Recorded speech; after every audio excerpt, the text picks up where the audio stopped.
Hepinize merhaba arkadaşlar. Bugün oyun oynamayacağım. Bugün duyuru videosu olacak.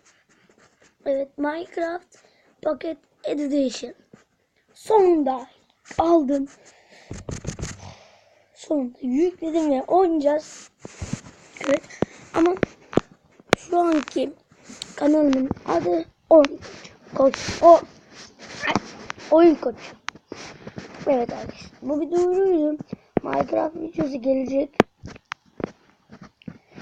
Evet, gelecek. Sonunda aldım.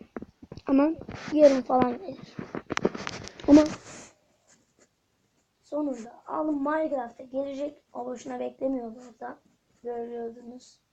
Sonunda. Sonunda. Evet. Bu kadarlık duyuru videosuydu. Adı Oyun Koçu. Kanalın adı Oyun Koçu. Başka videolar, başka oyunlarda görüşmek üzere. Bay bay.